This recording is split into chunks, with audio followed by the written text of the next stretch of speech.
Welcome to Ideas of India, a podcast where we examine academic ideas that can propel India forward.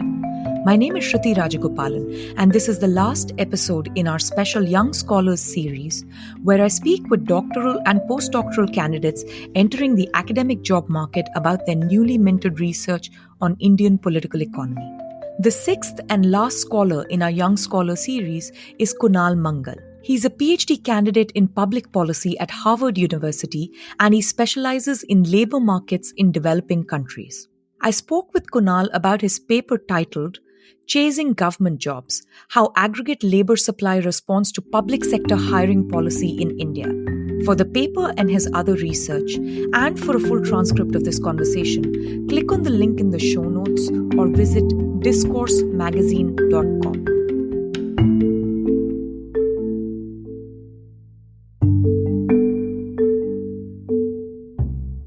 Hi, Kunal. Thank you for coming on the show. Thanks for having me. So, I grew up in India, and when I was in college and after that in law school, there were just so many people around me preparing for the civil services exam or, the state services exams to get a government job. In fact, it was so commonplace that preparing for these exams is almost considered a full-time job in itself. Mm-hmm. Like, it would be perfectly acceptable for someone to say for 2 or 3 years that they're preparing for exams. And it's obviously, not at all atypical of India. It's an environment where government jobs are so prized, one, to those who are looking for jobs, but also, to everyone else in the family and so on. And you've studied this, right? So my question to you is, in this kind of an environment, what is the impact of these kind of, government services exams on those who are looking for jobs, but also overall on the labor market? Right. So as you said, one of these things that we see in India a lot is people studying full-time for these exams. Just because they're so competitive, you have something like 1 million applicants for 1,000 positions, that if you really want to have a chance, most people feel like that's, necessary. So the way in which, the availability of government jobs affects unemployment is a bit tricky, but it's true that, if you're applying for a government job full-time, then according to official statistics, then you'd be counted as unemployed. So if you look at unemployment statistics in India, one thing you'll see is that almost all of it is concentrated among young people between the ages of 20 and 30, and almost all of that is concentrated amongst, college graduates, and that is exactly the constituency that's applying for government jobs. Not only that, if you look at it by, let's say, land holdings in rural areas, then that unemployment is even, is concentrated among people with like a medium amount of land holding, which is again kind of the constituency that we've seen is most active in trying to get government jobs. It's not the extremely rich, it's not the extremely poor, it's the kind of the people who feel like they're middle class, and that, government jobs is like the base of their middle classness. Are they unemployed because they're applying, or are they applying because they're unemployed? And so another way of thinking about that is that, if the government weren't recruiting so much, if this feature of the economy wasn't there, if these institutions around, competitive exams weren't there, would we see as much unemployment? Or is it the case that people are unemployed and applying because the labor market is just very slack in general? It's hard to say whether, if we've changed the system entirely, what will happen to unemployment? Or if we just like stop hiring in the government, what would happen to unemployment? There's a lot of people who think that if the government were to hire fewer people, and if so many people are unemployed because they're trying to get one of these government jobs, then we would naturally expect that, the unemployment rate would go down as people drop out, as those jobs become less available. And so to try to get a sense of whether this actually happens, one thing I do in my paper is I look at what happened when the government announced a partial hiring freeze for about 5 years in the state of Tamil Nadu. Governments change their hiring levels all the time in India. But what makes this episode pretty unique is that it was, announced in a very public way. And so that gives, that provides everyone the same information and allows people to, react in a coordinated way. And it wasn't a small freeze, right? It was a very large drop in hiring. It was a pretty large drop, right? So relative to the number of administrative posts that the government was hiring, the drop was about 85%. And so there was, hiring basically slowed to a trickle for about, 5 years. And so for people who had dedicated their lives to, exam preparation, that meant that they didn't expect that those efforts were going to pay out in the short term at all. And so if you were to believe the story that, when when the value of exam preparation goes down, then people start to do something else, that the government, job is what's creating unemployment in the first place, then this would be a natural setting in which you would expect to see that happen. And that's not what I find at all. Instead, what I find is that unemployment increased. And this was a bit counterintuitive to me. But like when I started digging in the data more, one thing I saw is that like there's a bunch of, there's a set of things that are consistent with people actually spending more time on exam preparation. So, both employment rates drop and unemployment increases. But then you also see among the few recruitments that were conducted during this hiring freeze that like a massive increase in the application rate. So relative to the number of applications that the government attracted before, then during the hiring freeze period, the application rate increases by like some 20 times.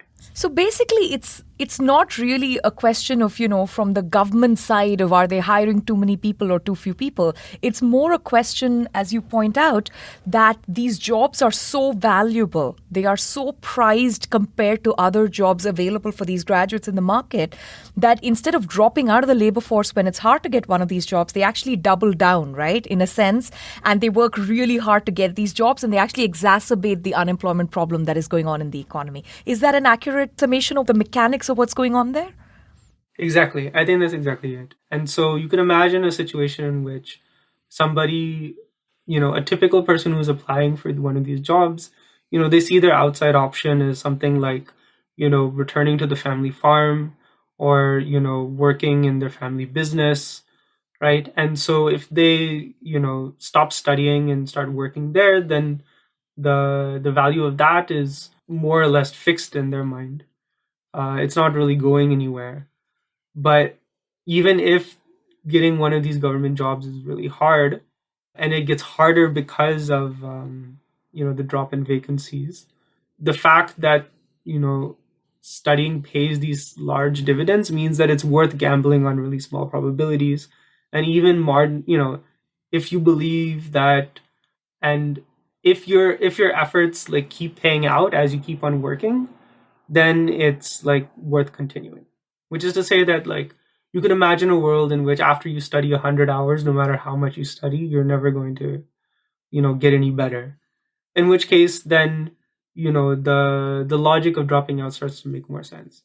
But if it's the case that no matter how much you keep on studying, you get better, and not only that, the people who study the most, gain, an even larger advantage over the people who don't. If you have this kind of like rat race effect, then you can see how the increased pressure from decreased vacancies ends up just kind of like exacerbating that rat race effect. Absolutely. And now, so what I understand from your research is that the problem is somewhere else. It's not that there are too many government jobs or too much government hiring, but in fact that there is too large a gap between the value of a government job and the value of jobs outside of government, right? Whether it's in the family business, the family farm, or the private sector. And some of this has to do with the fact that a government job, of course, comes with a higher wage, right? A lot of it has to do with the fact that it is a lot more secure in its tenure because, agriculture is almost entirely in the unorganized sector. Most businesses in India are in the unorganized sector. 80% of India's labor works in the unorganized sector. So now let me flip the problem, right? If the government hiring is having this huge impact in this kind of an environment, do you think this problem will go away if there are certain reforms that are addressed towards changing the private sector labor market, maybe labor law reforms, creating contract labor policies, and, anything that increases security of tenure and brings businesses into the organized sector in India? I mean, I think, like you're right in saying that this effect is going to be driven by the relative differences between the public and private sector, right? So anything that makes people feel more comfortable about taking a private sector job or feel like, government jobs aren't as great a steal as they are now, then that's going to kind of tip the balance. It's going to make someone who feels like, should I study for a third or fourth year? They feel like, no, I mean, it's okay, like to drop out.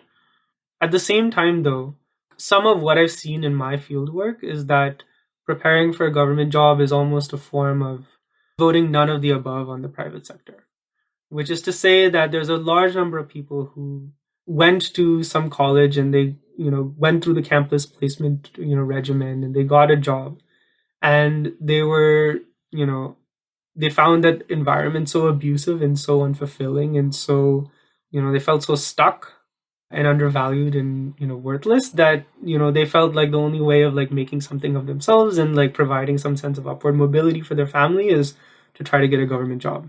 You can imagine some people ask me whether people who are applying are just, have like these, misplaced like beliefs about what it's like to work in the public or private sector, and maybe they're just kind of, buying into certain narratives. But there's like at least a fair number of people that I've met who tried it out. They kind of went through the process to get a private sector job, and they just kind of left really disillusioned. I mean, and so to that extent, I think, something like contractualization, for example, would probably make people double down on government jobs even more. Yeah.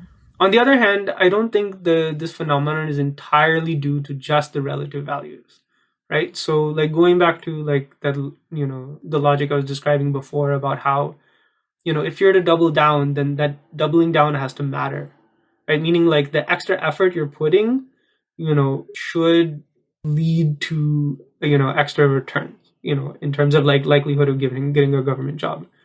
And if that's not the case, then you can imagine this actually working out a little bit differently. So for example, you can imagine that part of the reason that, people are studying like full time and, you have these like intense, rat race effects is because the way the system is set up is that you only benefit from like, it's all about being in, let's say, the top 1,000 or top several thousand, right, out of a million applicants. I mean, basically what you want to do is somehow like deconvexify the returns to effort here, which is to say that, these exams, provide value in sorting between different applicants. But it's hard to imagine that there's like really sharp differences between the person in the 5th spot and the 6th spot, or even the 1,000th or the, 1,010 spot. Suppose rather than saying that we're going to only select, let's say, the top 1,000 in a set of, in a particular exam, what we could say is that, well, we need people with certain skills. So if you get more than like 160 on this exams, then you've demonstrated that you have these skills. And you can imagine randomizing or like drawing chits among the people who like pass, that score threshold. And what that would end up doing is it would mean that this kind of perpetual rat race would stop to matter once you get beyond a certain score threshold. Yeah, so basically you're recommending something like, say, a standardized test where, the capital investment is not based on how much you cram or how many years you prepare, but, it's a more sensible metric of your abilities. And then, of course, that's not going to sort the same way that is required for, 1,000 people being hired out of a million applications. So at that level, you use some other policy, right? You could use a reservation policy, or you could use randomization. You could use a combination of the two, and then so on and so forth, right? But that, according to you, will not have this crazy impact on unemployment and, doubling down and those sorts of effects that are persisting in the economies. Right. Whether you choose to get a government job depends on the value of preparing. And that value of preparing is two components, both the, the value of the job itself and your, sense of your likelihood of getting that job and how that depends on your effort. Right. And so that means that policy can adjust on both margins. You can either do things that, change the relative value of a government and a private sector job, or you could do things that change how effort translates into your chance of getting, selected. And so right now, I think we haven't really thought that much about like that margin of how effort turns into success. And it seems like, under the current system, a lot of that effort is wasted. Yes. Right. Or there's a lot of effort put into margins that don't seem to be really productive in terms of thinking about what makes a good public sector employee, right? Getting, a couple extra questions, getting a 99% instead of a 98% probably doesn't make you that much more effective, but that could be where all the effort is going if that's the main margin that determines whether you get selected or not.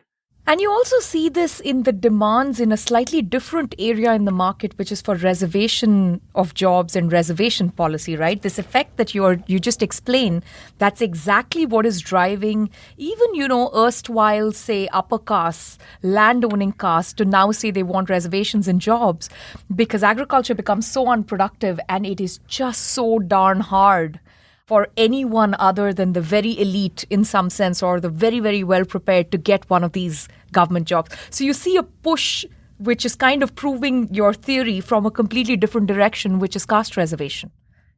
You're right. I mean, I guess my question is like proving the theory in what way? Like, could you elaborate a little bit more?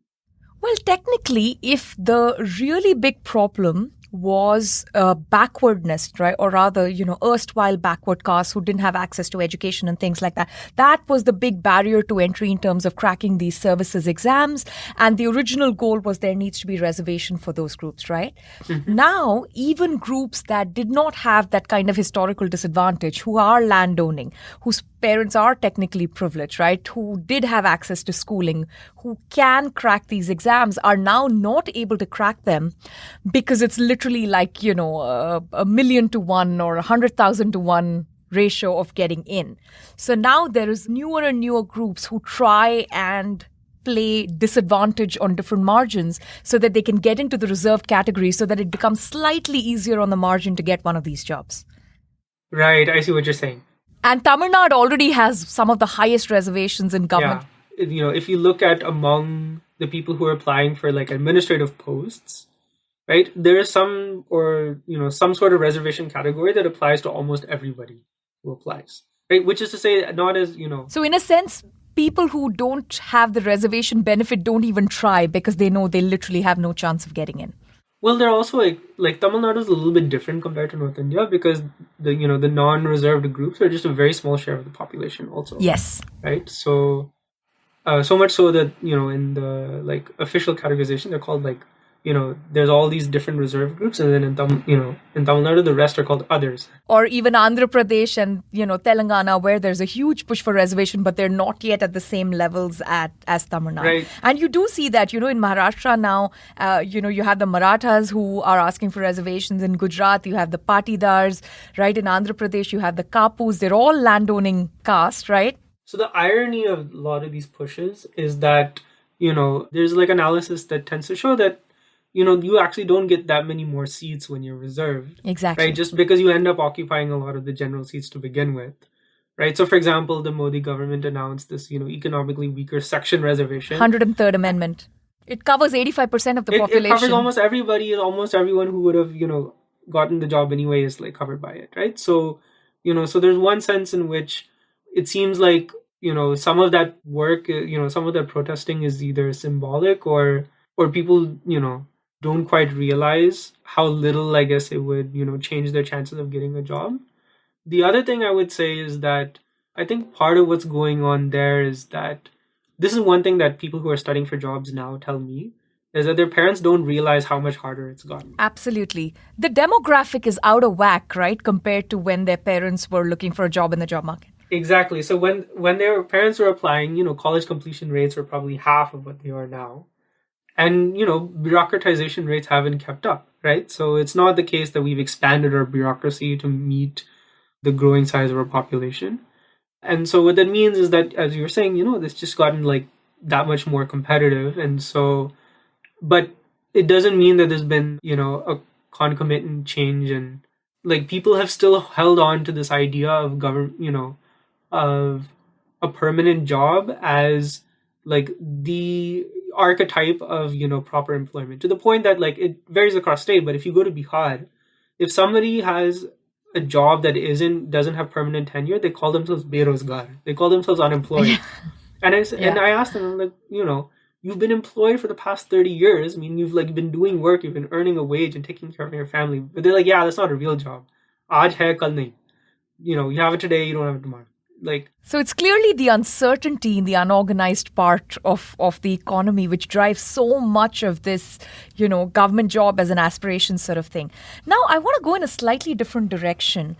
One would imagine that if there are so many young people who are investing so much of their time studying for exams, It must be making them smarter or building up their human capital in some way that has like some long term benefit, right? So even if they don't end up getting the government job, maybe that actually leads to higher wages and earnings for themselves throughout their lifetime, when they do get another job in the private sector or in their family business or something like that. Do you think that plays out in India, or do you think these exams are just so ridiculous because you are cramming details of the SALT Act, in colonial India or something else, that it doesn't quite build human capital in a way that's mobile and portable? So this is one of those theses that I found really plausible when I was like first, looking at this, thinking about this topic. Just because studying for these exams isn't quite that different from many other sorts of school preparation that people do in their 12th or 10th or 12th standard or for college. But what I end up finding is that the same groups of people who spend more time preparing for the exams are also the ones who end up earning less about a decade after this hiring, the hiring freeze that I study. So the evidence, even though candidates often tell, and coaching center owners especially often tell me that, like education never goes to waste, that, the skills that people are learning are going to serve them, throughout their life. At least in like pure material, like labor market econ terms, I don't find that to be the case. So, do you think that's happening because they are studying so hard for these exams, sometimes for 2, 3, 5 years at a time, that they are unemployed and not building the relevant skills in the job market? Like they would have learned certain skills had they had a job. So, are the lower wages linked to the fact that they were unemployed for so many years studying for these exams? Or is it something else? Is it that these candidates get disillusioned? As you said, they don't like the idea of a private sector job, so they may not perform as well there. Like, what is the mechanism that leads to lower earnings even when they have spent so much time working on their human capital? So the size of the effects that I see, they're too large for them to be driven just by like time out of the labor market per se. Right? The returns to experience in India are something on the order of like 3% for college graduates, at least from what we see from observational data. And the sizes of the, at least the data that I'm using don't allow me to measure this super precisely, but I'm seeing, changes in unemployment, in average earnings on the order of about 4%. So the only way to really square that out is to think about, some of these other like, channels that you were describing about like, feeling kind of disillusioned or dejected or like not really kind of occupying the same place in the household as you kind of would otherwise. And that's at least what some of the ethnographic work to date has suggested. That part of what ends up happening is that, people end up delaying marriage, they end up delaying family formation. What I see is that, it's not really the case that these, a decade out, they're not, the households aren't really, don't look worse off, but they're contributing a smaller share to that household. I mean, for those of us who have spent time in India, I think most of us, have come across cases where you have the kind of, there's somebody in the family who is kind of fallen behind and who kind of does odd jobs here and there or like works here and there, but isn't kind of a full contributing member as much. Yeah, so your classic Hindu United, a Hindu undivided family underemployment that you see everywhere from agriculture to family business across the board, right? Exactly. So, the uncle who kind of everyone is, pressuring to do more, and he's kind of talking about how, he's still kind of maintaining those dreams of, or kind of bitter about kind of where he's at. And I mean, none of, the data don't really allow me to say that, but at least like that would be my guess. But if that's true, then what you're describing is not just a labor market problem, right? We're creating a huge social problem of people who are well educated, come from good families, college graduates who have this huge aspiration for whatever reason, despite working incredibly hard, it didn't quite pan out.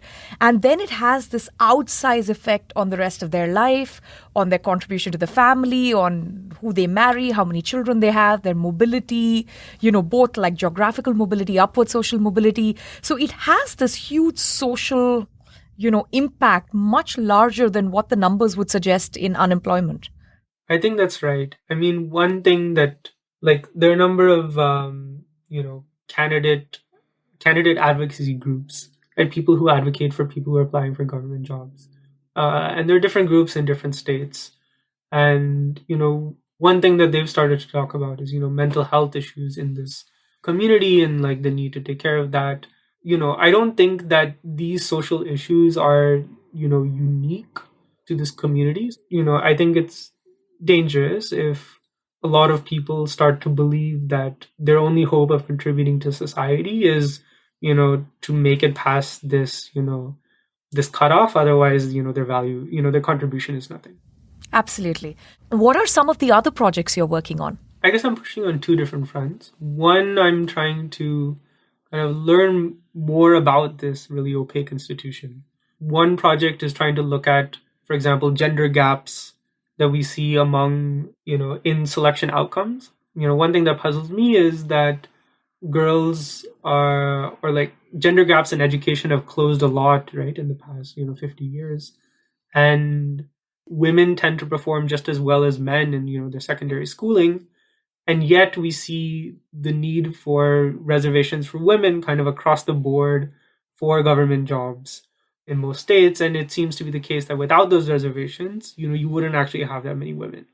And so that's just kind of puzzling. Like, why would it be the case that, a selection mechanism that depends on, doing well on exams, doesn't work well in a setting where women often tend to outperform men in school. And so one thing that we're looking at is the way in which, as we've been discussing, like a lot of success depends on making a lot of attempts. And so if you're in a setting in which women are expected to get married earlier, if their careers are considered pretty secondary, then what might end up happening is that there's just less tolerance for failure in the family. For women, they're less willing to, continue to subsidize their studying if they fail out a couple of times. And so if men make more attempts than women, then you might end up in the situation where women, they study just as well, they're, just as capable, but you still need reservations in order to bring parity. And I think what we learn from there is not just something about, what is the role of female reservations, but also something about, there's a lot of other institutions in which there's a certain gatekeeping rule before you enter a certain profession. And there's general consternation about like why we see like an underrepresentation of women there. And I think we learned something general about, the way in which social expectations and institutions end up shaping, women's ability to, to get represented there. There was a second thing that I'm pushing on, which is part of what made this project possible and part of, one of these big barriers to learning more about the labor market, especially in India, is that there's just not that much data available, right? So in the US, we have, the CPS, and it's, collected every month. And, we get like this nice monthly time series on like almost everything that's going on. And in India, we collect data every 5 years. And now it's gotten to the point where, the government just, waffles about whether or not to release it. And yet at the same time, state governments especially are constantly experimenting with policy changes, right? So Rajasthan has, passed, acts that like substantially change, contracting laws. There's like pushes to, expand maternity leave. There's all sorts of dramatic changes happening in the labor market, but we really can't get a handle on what's going on if we don't have a way of kind of comparing before and after. And so what I'm doing with some co-authors is trying to get a sense of like whether online vacancy data through these, major jobs platforms are, like could be used to get a sense of what's happening in the broader labor market. And there's already been extensive work on this in settings like the US. There's a firm called Burning Glass here based out of Boston that, compiles this data for the whole country, and economists have used that really profitably. But in a setting like India, where like informality is really large, it's still a very open question about what these data exactly tell us. And so part of what we're trying to do is combine online vacancy data with measures of what's going on with the ground, and try to kind of like play them off each other in a little bit, and like figure out what can we learn about the aggregate labor market from these kinds of statistics when we kind of compile them together in a meaningful way. And so as an empirical person, I guess what I think about is like, what are things that like smart people have already talked about in theory, and yet the conversation is stuck because we don't really have like a sense of where that conversation could go next, right? No, that's. I think you're asking all the right questions and looking at some of like the big vacuums, which also have like big policy implications. Now I'm going to ask you our last question, but which is also our most important question, which is, what have you been binge watching during the COVID pandemic? Oh, couple of different things. I did recently discovered the Avatar series, and I think like I've been really impressed by how it kind of goes between both like being a kid's cartoon and talking about very, very serious things in a way that doesn't dumb them down. Things like, responsibility, or like, arrogance, or, feelings of betrayal or honor. And I think like I haven't gone through even one season yet, but like I've picked that up so far, and I thought that was really. The other thing I've binge watched was baking show, the Great British Baking Show. Oh, yeah. Oh, I obsessively watched the British Bake Off. And, but I stopped watching it because I started to get pretty fat. Because what happened is that, the baking on the show would inspire baking in real life, and then the baking in real life would inspire. I cannot tell you how much I feel that right now, because I was getting into a first world loop where I started buying more bananas than I needed so that they would overripe, and then I would have to bake banana bread just, so that I can deal with it. Thank you so much for doing this, Kunal. This was such a pleasure. Thank you, Shruti. You were very generous. Thanks for listening to the 6 excellent researchers in the special Young Scholars series of the Ideas of India podcast. If you enjoy this podcast, please help us grow by sharing it with like-minded friends.